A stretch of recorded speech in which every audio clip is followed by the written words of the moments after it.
اعوذ باللہ من الشیطان الرجیم بسم اللہ الرحمن الرحیم وَيُعَلِّمُكُمُ الْكِتَابَ وَالْحِكْمَةَ صدق اللہ العظیم ان اللہ وملائکتہ یصلون علی النبی یا ایہا الذین آمنوا صلوا علیہ وسلموا تسلیما الصلاۃ والسلام علیک یا سیدی یا رسول اللہ وعلی آلک واصحابک یا حبیب اللہ۔ حمد و صلاۃ کے بعد انتہائی عزت و تکریم کے لائق بزرگوں، قابل صد احترام بھائیوں اور عزیز دوستوں، آپ دیکھ رہے ہیں کہ اسٹیج پر وطن عزیز پاکستان کے ممتاز اور جید علماء کرام، مشائخ، سادات جلوہ فراز ہیں۔ محترم حافظ عبدالوحید صاحب نے اس محفل مبارکہ کو بڑی خوبصورتی اور بڑے حسن کے ساتھ سجایا ہے۔ اللہ تعالیٰ دین کے سب کاموں میں ہمیں اخلاص کی توفیق عطا فرمائے اور اس محفل مبارکہ کو عقائد کی پختگی، اعمال کی درستگی، ہمارے گناہوں کی معافی کا سبب بنائے۔ آپ نے ماشاءاللہ سے بڑے خوبصورت بیانات سنے ہیں اور ابھی تھوڑی ہی دیر کے بعد پیکر علم و عمل حضرت قبلہ صاحبزادہ پیرزادہ محمد رضا صاحب کے مصطفی صاحب بھی محو کلام ہوں گے۔ چند ایک باتیں مختصر سے وقت میں آپ کی خدمت میں عرض کرنی ہے۔ قرآن مجید نے نبی کریم علیہ السلام کے جو اوصاف بیان فرمائے ہیں اور سرور کائنات علیہ السلام کی جو ذمہ داریاں تبلیغ دین کے تعلق سے بیان فرمائی ہیں، ان میں ایک بات یہ ارشاد فرمائی ہے کہ وَيُعَلِّمُكُمُ الْكِتَابَ وَالْحِكْمَةَ،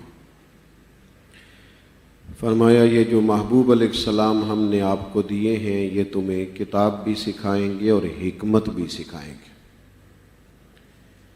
آپ حکمت کی، دانائی کی فضیلت کو سمجھیے کہ نبی کریم علیہ السلام نے جس طرح تعلیم کتاب ارشاد فرمائی، اسی طرح اپنی امت کو حکمت کی تعلیم بھی دی۔ محفل میلاد کے اس خوبصورت موقع پر امت کو ایک بات ضرور سمجھنی چاہیے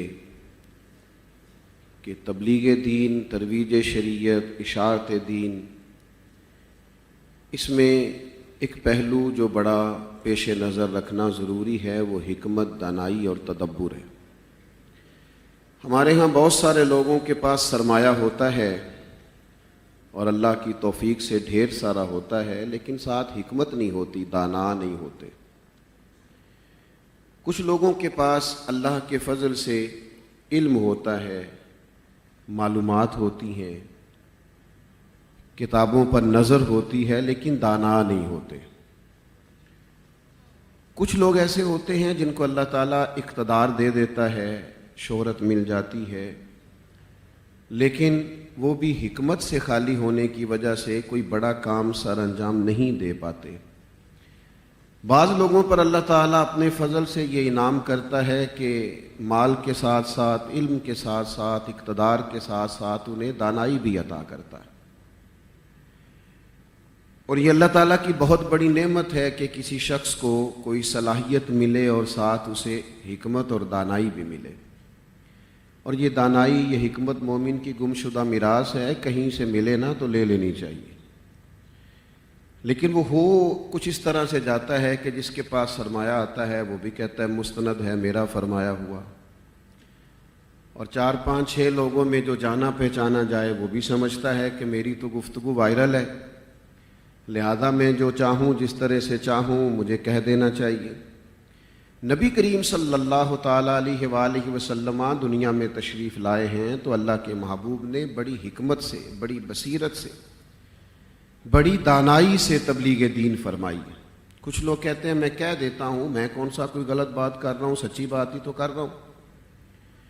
تو اب آپ مجھے کہہ رہے ہیں کہ میں اس کھرے سچ کو اور اتنی واضح بات کو اور اتنی روشن بات کو بھی بڑی حکمت سے دانائی سے کروں تو بھئی دنیا کا سب سے بڑا سچ تو یہی ہے نا کہ اللہ وحدہ لا شریک ہے۔ اللہ تعالیٰ کی وحدانیت سب سے بڑا سچ ہے، لیکن اس سچ کے بارے میں بھی اللہ نے فرمایا ادعو الی سبیل ربک بالحکمہ، کسی کو اللہ کی طرف بھی بلانا تو حکمت کے ساتھ بلانا، دانائی کے ساتھ بلانا۔ آج باتیں بہت ساری درست ہیں اور فیصلے بھی بہت سارے صائب ہیں، لیکن بہت ساری جگہوں پر امت کو جس چیز کی ضرورت ہے وہ سمجھ بوجھ ہے، وہ تدبر ہے، وہ حکمت ہے۔ بعض اوقات بات ایک ہی ہوتی ہے، دانائی کے ساتھ کی جائے تو اس کے مفاہیم بڑے خوبصورت واضح ہو جاتے ہیں اور سننے والے کی سمجھ میں بھی جلدی آ جاتی ہے۔ کسی دانا نے لکھا ہے کہ ایک بادشاہ کو خواب آیا تھا کہ میرے سارے دانت ٹوٹ گئے۔ ایک تعبیر بتانے والے سے اس نے پوچھا کہ اس کی تعبیر تو کر دو، تو کہا تعبیر بڑی خوفناک ہے، آپ کے بال بچے رشتہ دار سارے آپ کی زندگی میں مر جائیں گے۔ تو شخص پریشان ہو گیا، اس نے کہا اسے باندھ اور کوڑے مارو، سارے مر جائیں گے تو میں نے جی کے کیا کرنا ہے۔ کسی نے اس سے کہا ایک اور آدمی بھی تعبیر بتاتا ہے، اس سے نہ بات کر لیں، اور ہے بڑا سمجھدار، اللہ تبارک و تعالیٰ نے اسے علم کے ساتھ حکمت بھی دے رکھی ہے۔ تو ان بزرگوں کو دعوت دی گئی، وہ تشریف لائے۔ بادشاہ نے کہا سحری کا وقت تھا، میں نے یہ خواب دیکھا ہے کہ میرے سارے دانت ٹوٹ گئے، تو تعبیر بتائیں گے؟ تو وہ کہنے لگے بڑی خوبصورت تعبیر ہے، بڑی عمدہ ہے، آپ کو مبارک ہو۔ اس کی تعبیر یہ ہے کہ اللہ تعالیٰ آپ کے خاندان میں سے سب سے لمبی عمر آپ کو عطا کرے گا۔ بات اگرچہ بے سلیقہ ہو کلیم، پر بات کرنے کو سلیقہ چاہیے۔ تو بادشاہ بڑا خوش ہوا کہ اسے انعام دو، کیسی خوبصورت تعبیر بتائی ہے۔ ویسے تعبیر تو انہوں نے ایک ہی نہیں بتائی، لیکن تھوڑی بات اگر حکمت سے کر لی جائے، دو بھائی اکٹھے بیٹھے ہونا تو چھوٹے کے پاس ڈگری بھی ذرا بڑی ہے اور نوکری بھی اچھی ہے اور لوگوں میں جانا پہچانا بھی زیادہ جاتا ہے، تو اس تعلق سے اس کے پاس سرمایہ بھی زیادہ ہے۔ لیکن دونوں اکٹھے بیٹھے ہوں تو کوئی سوال کرے آپ میں سے بڑا کون ہے، تو وہ ڈگری یا عہدہ یا سرمایہ یا شہرت نہیں پوچھ رہا، وہ عمر پوچھ رہا ہے۔ تو جس کی عمر زیادہ وہ بتائے گا کہ میں بڑا ہوں، یا چھوٹا ہی بول کے کہہ دے گا کہ یہ میرے بڑے بھائی صاحب ہیں۔ لیکن جو لوگ دانائی سے بات کرنے والے تھے اور حکمت سے دین کی بات بتانے والے تھے، اور جو چیزوں کو پرکھ کر غور کر کے اور تول کر بولنے کے عادی تھے، ان کا کچھ زاویہ اور تھا۔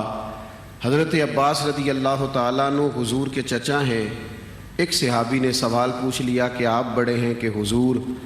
تو ظاہر ہے جو پوچھ رہے تھے وہ بھی جانتے تھے کہ نبی کریم امام الانبیاء ہیں، میں جن کے بارے میں پوچھ رہا ہوں وہ اللہ کے محبوب ہیں، عہدہ منصب عظمت شان سے آگاہ تھے، آپ بڑے ہیں کہ حضور؟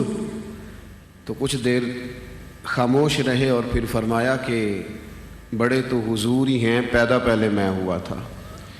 تو بعض اوقات دین کی بات ہو یا دین کا کام ہو، اس میں اگر تقاضوں کو سمجھ لیا جائے اور شعور کو بلند کیا جائے اور یہ کہ وقت کی رفتار کو تھوڑا سا پرکھ لیا جائے تو بڑی ساری چیزیں آسان ہو جاتی۔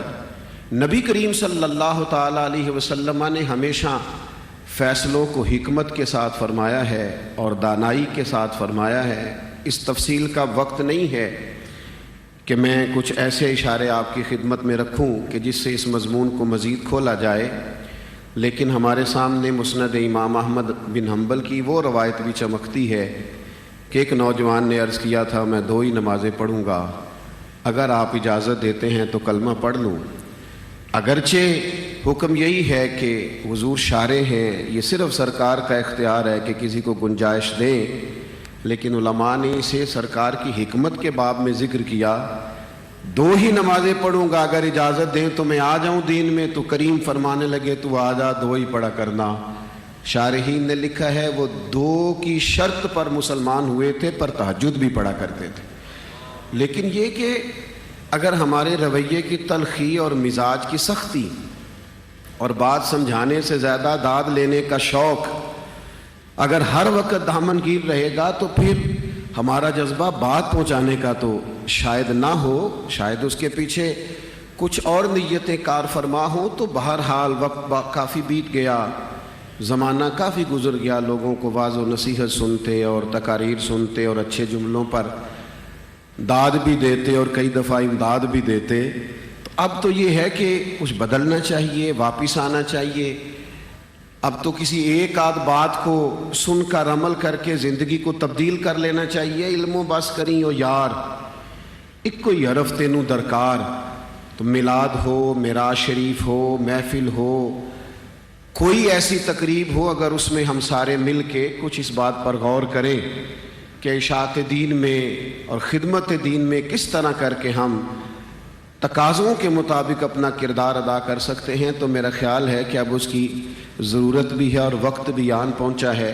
فتح مکہ کے موقع پر حضرت سعد بن عبادہ رضی اللہ تعالیٰ عنہ کو جب کفار کے سارے مظالم یاد آئے تو آپ نے کہہ دیا تھا کہ آج بدلے کا دن ہے، آج بدلہ لیا جائے گا، آج گنی جائیں گی ساری چیزیں، وہ تمہارے ستائے ہوئے سارے توڑے ہوئے ظلم سارے یاد کیے جائیں گے اور تمہیں بدلہ دینا پڑے گا، اور حق بجانب تھے آپ یہ بات کرنے پہ۔ لیکن حضور علیہ الصلوۃ والسلام کی یہ پالیسی نہیں تھی۔ جب آپ نے بات کر دی اور وقت کچھ ایسا آ گیا، حالات کچھ اس طرح کے بن گئے کہ طے یہ پایا کہ حضرت سعد بن عبادہ کے ہاتھ میں چونکہ جھنڈا ہے تو اب ان سے جھنڈا لے لیا جائے، تو کوئی ایسی بات بھی نہیں تھی جس کی وجہ سے لیا جائے، لیکن بعض اوقات حالات ایسے بن جاتے ہیں کہ کچھ چیزوں کی تبدیلی ضروری ہوتی ہے۔ تو صحابہ فرماتے ہیں حساس آدمی اور خدمت کرنے والے آدمی اور جلیل القدر آدمی، اور کوئی ایسی بات بھی نہیں، تو ہم بڑے پریشان تھے کہ جھنڈا کیسے لیا جائے گا۔ لیکن دیکھیے نا، یہ میرے محبوب کی حکمت ہے، یہ اللہ تعالیٰ نے نبی کریم علیہ الصلوۃ والسلام کو وہ نعمتیں عطا کی ہیں جو محبوب اپنی سیرت کی صورت میں ہمیں عطا کر گئے۔ حضور فرمانے لگے لے لیتے ہیں جھنڈا، کوئی مسئلہ نہیں۔ کریم نے بلایا اور بلا کر کے فرمایا سعد میں نے ارادہ کیا ہے آپ سے جھنڈا لے لیا جائے اور آپ کے بیٹے کو دے دیا جائے۔ تو آپ سمجھ سکتے ہیں کہ بیٹا اگر باپ کی جگہ پہ کھڑے ہونے کے قابل ہو جائے تو باپ کے لیے تو سب سے زیادہ خوشی کا مقام ہی یہ ہوتا ہے۔ تو میری ساری گفتگو کا نچوڑ یہ ہے کہ کچھ حکمت، کچھ دانائی، کچھ سمجھ بوجھ، کچھ تدبر، یہی ہمیں ہمارے محبوب علیہ السلام نے سکھایا ہے۔ اس پر آ جائیں گے تو بہت سارے چیزیں نفع بخش اور سود مند ہو جائیں گی۔ اللہ تعالی ہمارے لیے عمل کا رستہ آسان کرے۔ آخر دعوانا سے آغاز کرتا ہوں اپنی حاضری کا۔ اللہم صلی علی سیدنا و مولانا محمد، اللہم صلی علی سیدنا و مولانا محمد۔ حمد و تعریف و توصیف اللہ جل مجدہ الکریم کی ذات بابرکات کے لیے، جو خالق کائنات بھی ہے اور مالک شش جہات بھی۔ اللہ جل وعلا کی حمد و ثنا کے بعد رسول رحمت، شفیع معظم، نبی محتشم، حضور ختم المرتبت صلی اللہ علیہ وآلہ وسلم کے حضور ناز میں اپنی عقیدتوں، ارادتوں اور محبتوں کا خراج پیش کرنے کے بعد عالی مرتبت سادات کرام، ذی وقار علماء کرام، حضرات سامعین، منتظمین محفل میلاد رسول صلی اللہ علیہ وآلہ وسلم، السلام علیکم ورحمۃ اللہ وبرکاتہ۔ رات کافی ڈھل چکی ہے اور میں آپ کا زیادہ وقت نہیں لوں گا۔ جتنی دیر آپ سے مخاطب رہوں میں چاہوں گا کہ آپ اپنی پوری توجہ میری جانب مبذول رکھیں تاکہ چند باتیں آپ سے کی جا سکیں۔ آج میرے اور آپ کے آقا و مولا اس دنیا پہ تشریف لائے ہوئے 1501 برس بیت گیا ہے، لیکن صدیاں گزرنے کے بعد ماحول کی شگفتگیاں بتاتی ہیں جیسے کوئی کل ہی گزر کے گیا ہو۔ زمین سے آسمان تک آسماں سے لامکاں تک ہے، کہاں کھولے تھے گیسو یار نے، خوشبو کہاں تک ہے۔ اتنا تذکرہ ہم نے کسی کا ہوتے دیکھا نہیں جتنا سرکار مدینہ کا ہو رہا ہے۔ میرے امام نے کہا تھا، کان جدھر لگائیے تیری ہی داستان ہے۔ گھر گھر انہی کے تذکرے ہیں اور ہر لب پہ انہی کے نعتیں ہیں۔ اہل ایمان حضور کے تذکار دل نواز سے اپنے مشام ہستی معطر کرتے ہیں، روحوں کو تسکین پہنچتی ہے اور دل قرار پاتے ہیں۔ اللہ کے محبوب کا تذکرہ جاں نواز ہمارے لیے باعث قرار جاں ہے، وجہ تسکین قلب ہے، اور جب بھی کسی کے لبوں پر حضور کے نام کا چراغاں ہوتا ہے تو ہماری روح تک اس کی روشنیاں بھی پہنچتی ہیں اور اس کی ٹھنڈک بھی محسوس کی جاتی ہے۔ اتنا تذکرہ کبھی کسی کا ہوا نہیں جتنا میرے حضور علیہ السلام کا ہو رہا ہے۔ دنیا پر بڑے لوگ آئے لیکن آج ان کا نام بھی باقی نہیں ہے۔ جن کے طوطی بولتے تھے، جن کا دبدبا تھا، جو نکلتے تھے گھر سے تو نقارے بجتے تھے، آج زمانہ ان کے نام سے بھی شناسا نہیں ہے۔ مشتاق احمد نے کہا تھا، رہ گیا مشتاق دل میں رنگ یاد رفتگاں، پھول مہنگے ہو گئے قبریں پرانی ہو گئیں۔ کون کسی کو یاد رکھتا ہے؟ لیکن 1500 برس گزرنے کے باوجود نہ تو درودوں کے پھول مہنگے ہوئے، نہ گنبد خضرا کا رنگ پرانا ہوا۔ عقیدتیں ہیں کہ حضور کی بارگاہ میں لٹائی جا رہی ہیں، محبتیں ہیں کہ نذرانہ کی جا رہی ہیں، الفتیں ہیں کہ پیش کی جا رہی ہیں، اور ہم اس کو اپنے لیے سعادت مندی سمجھتے ہیں۔ ہمارے محترم میزبان جناب الحاج وحید احمد صاحب نے بھی یہ محفل نور منعقد کر کے اپنے خاندان کی جانب سے، اپنی جانب سے، اپنے برادران کی جانب سے، اپنے آقا و مولا کے حضور اپنی عقیدت و محبت کا نذرانہ پیش کیا۔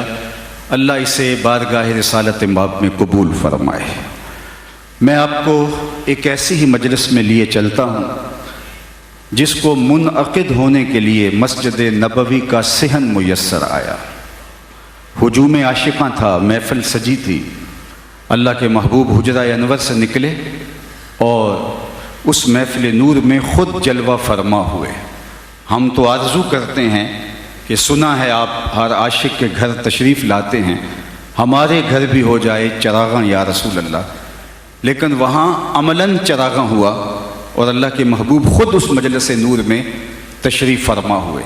صحابہ کو مجلس سجائے ہوئے دیکھا تو فرمایا، ما اجلسکم، صحابہ کیوں بیٹھے ہوئے ہو؟ جلسہ کاہے کا ہے؟ یہ مجلس کس مقصد کے لیے برپا کیے ہوئے ہو؟ تو انہوں نے جو جواب دیا وہ سنیے۔ انہوں نے کہا، جلسنا نذکر اللہ ونحمدہ علی ما ہدانا لدینہ ومنّ علینا بک۔ حضور، ہم بیٹھنے کا مقصود یہ ہے کہ ہم اللہ کی حمد بیان کر رہے ہیں، اس کا شکرانہ ادا کر رہے ہیں اس بات پر کہ اس نے ہمیں ہدایت دین دی اور آپ کی صورت میں ہمارے اوپر انعام فرمایا۔ ہمارے بیٹھنے کا مقصود یہ ہے کہ آپ جو مل گئے، آپ کی تشریف آوری، آپ کا ہمیں میسر آ جانا، مل جانا، یہ ہماری سعادت مندی ہے، فیروز بختی ہے۔ اس پر ہم اللہ کے شکرانے کی مجلس برپا کیے ہوئے ہیں۔ آپ کو اگر کوئی پوچھے کہ آج رات کا ایک پہر بیت گیا ہے اور بلکہ رات نصف سے آگے کا سفر طے کر رہی ہے اور آپ ابھی تک بیٹھے ہیں، تو آپ کے بیٹھنے کا مقصود کیا ہے؟ تو آپ برجستہ یہی کہیں گے، حضور کا ذکر سننے کے لیے آئے ہیں۔ اور جب آپ یہ بات کہیں گے تو بات ختم ہو جائے گی۔ اب حضور نے صحابہ سے پوچھا، کیوں آئے ہو؟ تو انہوں نے کہا کہ ہم اس مقصد کے لیے آئے ہیں کہ اللہ نے آپ کی صورت میں ہمارے اوپر جو انعام کیا اس کا شکرانہ ادا کریں۔ اللہ اکبر! بات تو ختم ہو جانی چاہیے تھی، لیکن حضور نے فرمایا، صحابہ کیا تم اس بات پہ قسم دیتے ہو کہ اسی لیے بیٹھے ہو؟ تمہارے بیٹھنے کا کوئی اور مقصود نہیں ہے؟ تو انہوں نے برجستہ کہا، جی حضور، ہم اسی لیے بیٹھے ہیں۔ تو فرمایا، تم اس پہ قسم دے سکتے ہو؟ انہوں نے کہا، جی ہم اس پر حلف دے سکتے ہیں۔ اور یہ بات صرف بات کی حد تک نہیں تھی، اللہ کے محبوب نے باقاعدہ ان سے حلف لیا، اور انہوں نے باقاعدہ حلف دیا۔ عمومی طور پہ ایسے امور پر نہ کوئی حلف لیتا ہے اور نہ کوئی حلف دیتا ہے، لیکن مجمع اصحاب سے حضور نے باقاعدہ حلف لیا اور انہوں نے باقاعدہ حلف پیش کیا۔ جب وہ حلف دے چکے تو وہ تو غلام تھے، مجال دم زدن نہیں تھا، لیکن دل میں ایک سوال تو بڑھ رہا تھا کہ یہ موقع محل حلف کا نہیں، حضور نے ہم سے قسم کیوں لی؟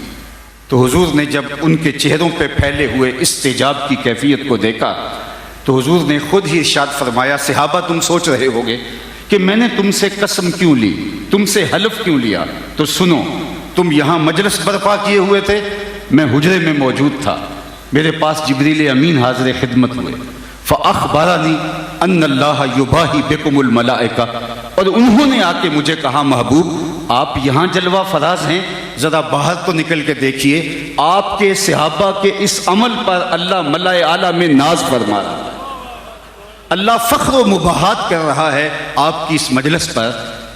اللہ اکبر، عالی مرتبت سامعین، میں صرف آپ کی توجہ چاہوں گا۔ تو اس بات پر اللہ عالم بالا میں فرشتوں میں فخر فرما رہا ہے کہ یہ میرے محبوب کے آنے پر اللہ کا شکرانہ ادا کر رہے ہیں، میرا شکر ادا کر رہے ہیں۔ یہ کتنے قدر شناس نکلے کہ میں ایک نعمت دی اور اس نعمت کے شکرانے کو ادا کر رہے ہیں۔ اللہ کی رحمتوں سے کوئی بعید نہیں کہ آج کی مجلس بھی قبول کر لی جائے، اور اللہ فرشتوں سے فرمائے، دیکھو صدیاں بیت گئیں اور یہ آج بھی بیٹھ کے اس نعمت کا شکرانہ ادا کر رہے ہیں۔ باقی جہاں تک حضور کی صورت میں انعام خداوندی کے شکرانے کا حق ادا کرنے کی بات ہے تو ہمارے بدن پہ اتنے بال نہیں ہیں جتنے رسول اللہ کے احسانات ہیں۔ ہمارا ایک ایک عضو بدن قرض رسالت میں جکڑا ہوا ہے۔ یہ ایک شب کی محفل میلاد کیا، ساری زندگی حضور کے نام پہ لگا دیں، حق شکر پھر بھی ادا نہ ہو۔ ان کے آنے سے خدا شناسی تو بڑی دور کی بات ہے، میں کہتا ہوں خود شناسی کا نور بھی نصیب ہوا تو حضور کی دہلیز سے نصیب ہوا۔ اگر ان کی دہلیز نصیب نہ ہوتی تو انسانیت کا بھٹکا ہوا یہ قافلہ آج کس گڑھے میں اور کس جو ہے وہ کنویں کے اندر ظلمت کدے کے اندر ٹھوکریں کھا رہا ہوتا۔ نہیں تو دیکھ لو، جو انسان اپنے آپ سے بھی آگاہ نہ ہو، مجھے بتاؤ خدا شناسی کا نور اس کو کیسے ملے گا؟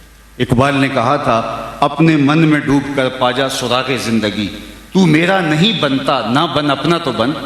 اور جو اپنا بھی نہ بن سکے، جس کو یہ ہی نہیں پتا کہ میں کون ہوں، جس کو خود آگہی کا نور بھی میسر نہیں، جس کو خود شناسی کا اجالا بھی نصیب نہیں تو دیکھیے انسان اشرف المخلوقات ہے، وَلَقَدْ كَرَّمْنَا بَنِي آدَمَ کا تاج اس کے سر پہ رکھا ہوا ہے، مسجود الملائکہ ہے، لیکن وہ پتھر کے آگے، درختوں کے آگے، حشرات الارض کے آگے، اجرام فلکیہ کے آگے، نباتات، بہائم اور چوپایوں کے آگے اپنی پیشانی کے تقدس کو پامال کر رہا ہے۔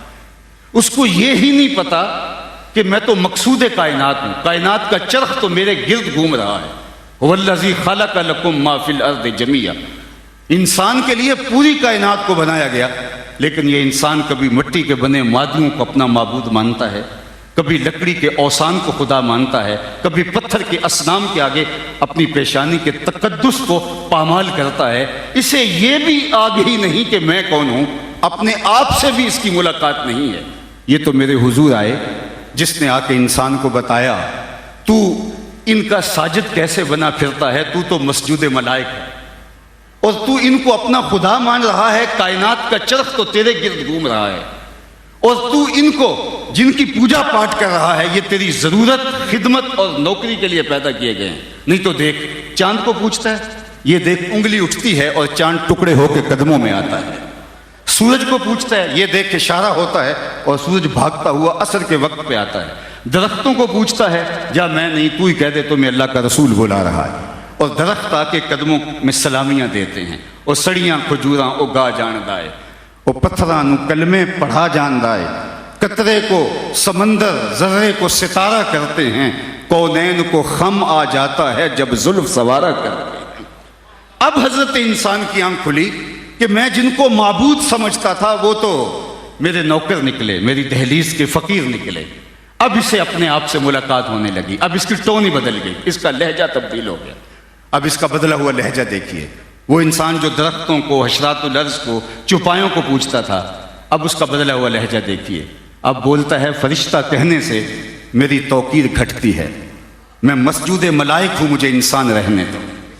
اب اسے سمجھ آئی کہ میں کون ہوں، تو راز کن فکاں ہے، اپنی آنکھوں پر عیاں ہو جا، خودی کا رازداں ہو جا، خدا کا ترجمہ ہو جا، خودی میں ڈوب جا غافل، یہ سر زندگانی ہے، نکل کر حلقہ شام و سحر سے جاوداں ہو جا، مسافے زندگی میں سیرت فولاد پیدا کر، شبستان محبت میں حریر و پرنیاں ہو جا، گزر جا بن کے سیلے تند روح کو ہو بیاباں سے، گلستان راہ میں آئے تو جوئے نغمہ خاں ہو جا، تیرے علم و محبت کی نہیں ہے انتہا کوئی، نہیں ہے تجھ سے بڑھ کر ساز فطرت میں نوا کوئی۔ اب کبھی اقبال کے لہجے میں بولتا ہے، کانپتا ہے دل تیرا اندیشہ طوفان سے کیا۔ یہ وہی انسان ہے جو پتھروں کے آگے جو ہے وہ اپنی پیشانی کے تقدس کو پامال کر، اسی انسان کی کہانی سنا رہا ہوں جو مچھلیوں کو پکڑنے کے لیے کانٹے کے ساتھ جو کینچوا لگایا جاتا تھا اس کو اپنا معبود مانتا تھا، جو سانپوں کی پرستش کرتا تھا، جو درختوں کو پوجتا تھا، جو جڑی بوٹیوں کو خدا مانتا تھا۔ اب وہ انسان، اس کو سبق یہ پڑھایا جا رہا ہے، اس کو خودی کا درس دیا جا رہا ہے، کانپتا ہے دل تیرا اندیشہ طوفان سے کیا، ناخدا تو، بحر تو، کشتی بھی تو، ساحل بھی تو، دیکھ آ کر کوچائے چا کے گریباں میں کبھی، کیس تو، لیلا بھی تو، صحرا بھی تو، محمل بھی تو، وائے ناکامی کہ تو محتاج ساقی ہو گیا، میں بھی تو، مینا بھی تو، مستی بھی تو، حاصل بھی تو، آہ کس کی جستجو آوارہ رکھتی ہے تجھے، راہ تو، رہرو بھی تو، راہ پر بھی تو، منزل بھی تو، اللہ بے خبر تو جوہر آئینہ ایام ہے، تو زمانے میں خدا کا آخری پیغام ہے۔ تو حضرت کی انسان کی آنکھیں کھلی ہیں تو حضور کی چوکھٹ پہ آ کے کھلی ہیں، اور اگر یہ در نہ ملتا تو انسان آج بھی اندھیرے میں ہوتا۔ نہیں تو آپ اپنے اطراف میں دیکھ سکتے ہیں، علم کی وسعت اور ڈگریوں کی کثرت کے باوجود بھی شعور کی یہ آنکھ نہیں کھلتی۔ آپ اپنی ہمسائیگی میں جا کے ڈھونڈ لیں، پی ایچ ڈی ڈاکٹر ہے اور بت کے آگے ہاتھ جوڑے کھڑا ہے، جو پتھر کا مادو اپنے بدن پہ بیٹھی مکھی نہ اڑا سکے وہ اس کو اپنی ضرورتیں اس کے حضور پیش کر رہا ہے۔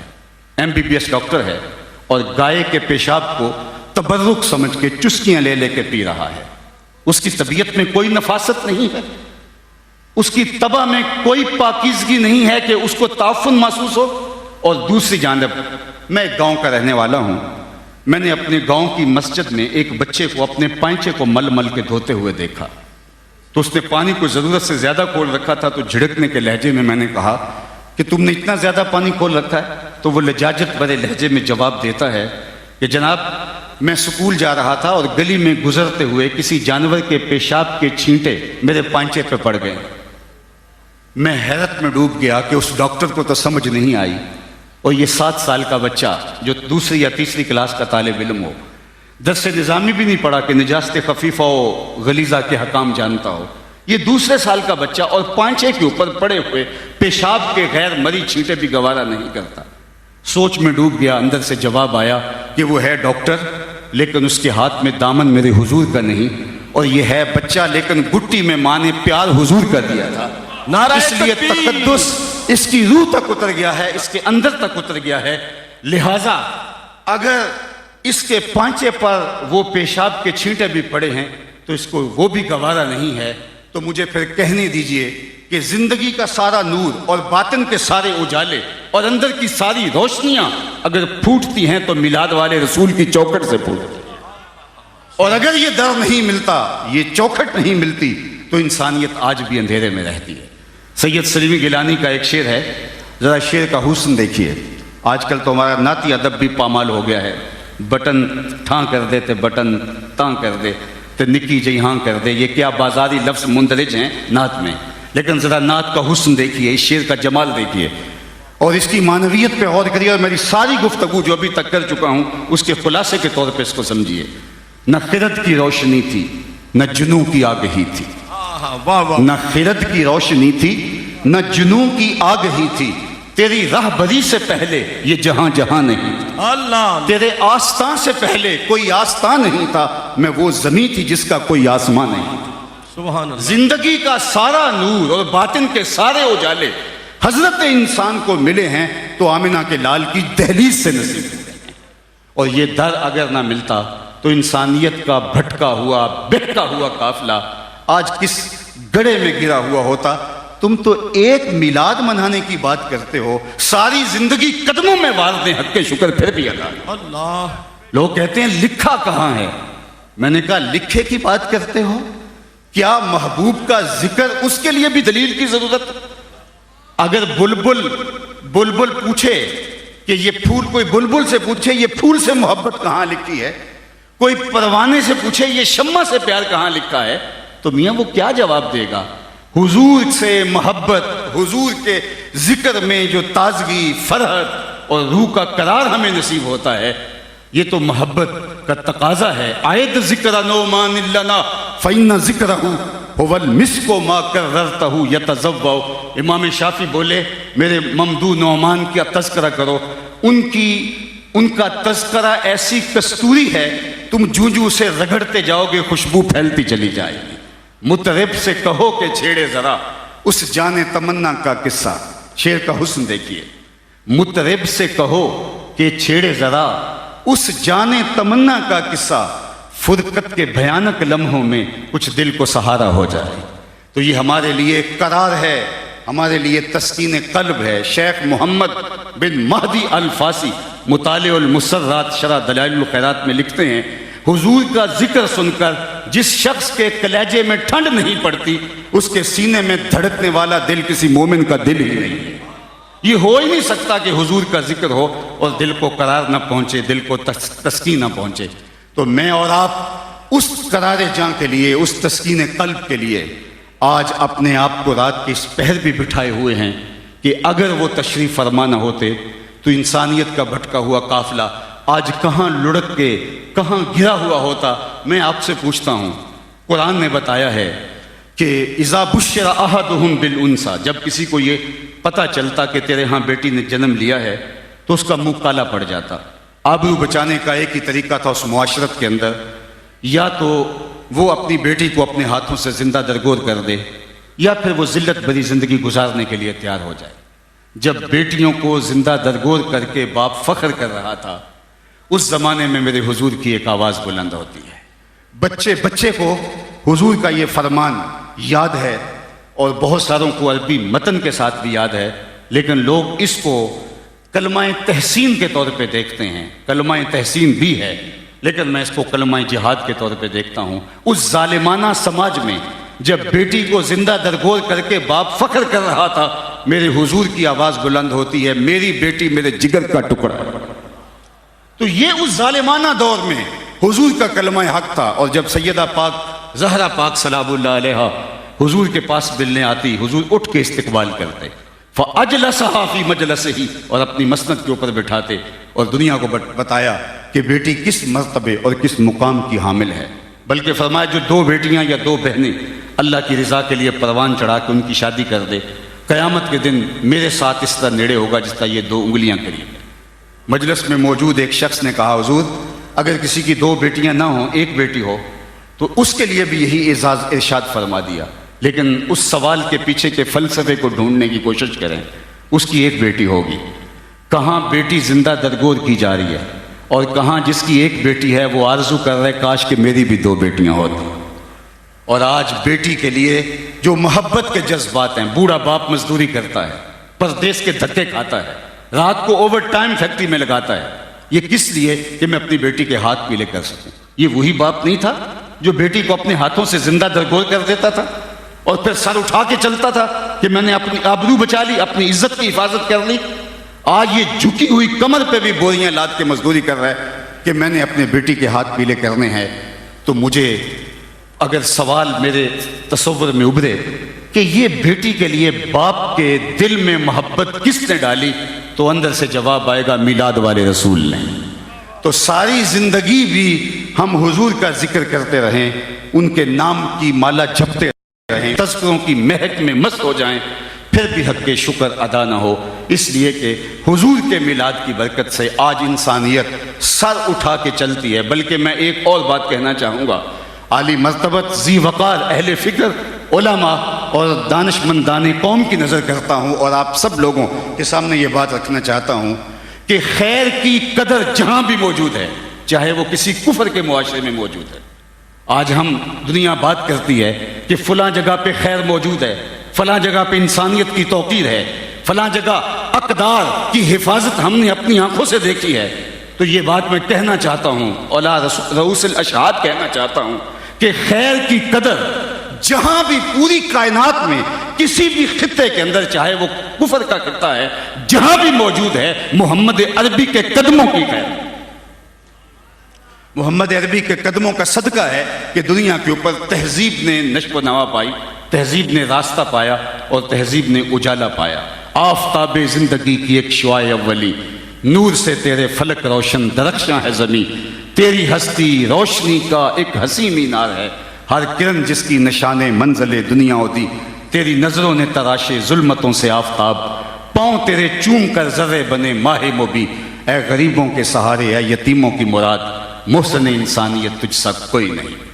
آپ نے علماء سے سنا کہ جب سویبہ نے آ کے ابو لہب سے کہا کہ تیرے مرحوم بھائی کے ہاں بیٹا پیدا ہوا ہے، تو اس نے اس کو انگلی سے اشارہ کیا اور کہا جا تو آزاد ہے۔ اور پھر ابو لہب کو اس کا کیا فائدہ ہوا، اس پر امام ابو شامہ نے گفتگو کی ہے، باقی لوگوں نے اس پہ بات کی ہے، لیکن جس پہلو کی طرف میں آپ کی توجہ دلانا چاہتا ہوں وہ یہ کہ حضور اس دنیا پر صحن کائنات پر قدم رکھتے ہیں، غلامی کی زنجیریں ٹوٹنے لگتی ہیں، اور پھر اتنے طریقے دیے غلام آزاد کرنے کے، قسم توڑ بیٹھو غلام آزاد کرو، کفارہ قتل میں غلام آزاد کرو، کفارہ اظہار میں غلام آزاد کرو، ویسے ترغیب دی غلام آزاد کرنے کی۔ حضرت عثمان غنی رضی اللہ تعالیٰ عنہ ہر جمعہ کی تیاری میں ایک غلام بھی آزاد کرتے تھے۔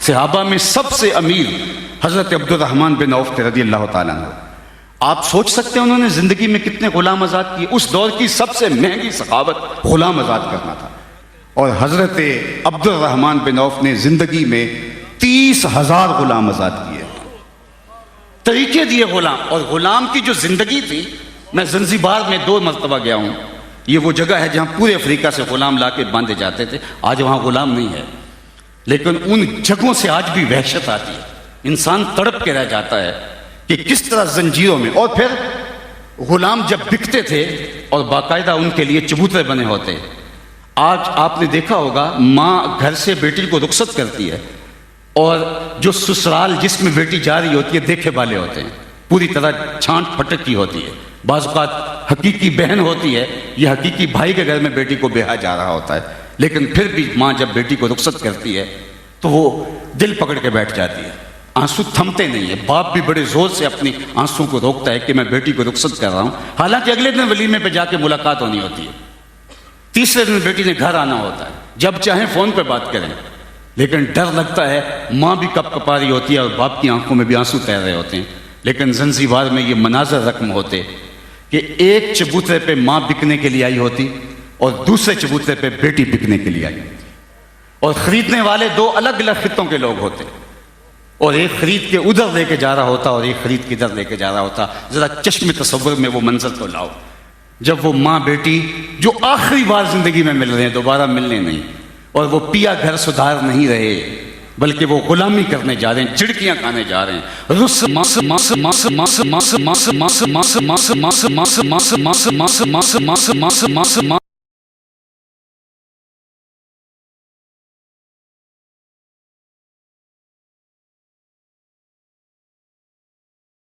ماں دوسرے خطے میں جا رہی ہے اور بیٹی دوسرے خطے میں جا رہی ہے، اور دونوں الگ الگ آقا خرید کے لے جا رہے ہیں، اور ان کی جب آخری ملاقات ہوتی ہے، ان کی آنکھوں سے نکلتے ہوئے گرم آنسوؤں کی حدت کو کوئی محسوس کر سکتا ہے؟ یہ ذلت تھی، یہ رسوائی تھی غلاموں کا، یہ غلاموں کی یہ قسمت تھی۔ بیٹیاں ماؤں سے یوں رخصت ہوتی، بھائی بھائی سے رخصت ہوتے، باپ بیٹے سے رخصت ہوتا، لیکن میرے حضور نے کیا کہا؟ فرمایا جو خود کھاتے ہو انہیں کھلاؤ، جو خود پہنتے ہو انہیں پہناؤ۔ اور پھر غلامی کے اتنے طریقے آزاد کرنے کے دیے کہ آج دنیا کے اوپر اس صورت کی غلامی باقی نہیں رہی ہے۔ یہ کس نے دیا؟ وہ غلام جو آقا کا جوتا دھوپ سے اٹھا کے چھاؤں میں رکھے، آقا اس پہ بھی کوڑے مارے، لیکن میرے حضور نے غلام کو کتنی عزت دی۔ معراج سے واپس پلٹے اور بلال حبشی سے کہا تو کون سا نیک عمل کرتا ہے، میں جنت میں تیرے قدموں کی آہٹ سنتا رہا۔ تو صاحب ایک دن کا میلاد کیا، ساری زندگی ان کے نام لگا دیں، حق کے شکر ادا نہ ہو، چونکہ ان کے دم سے ہی زندگی ملی ہے، زندگی کو زندگی حضور کی وجہ سے نصیب ہوئی ہے۔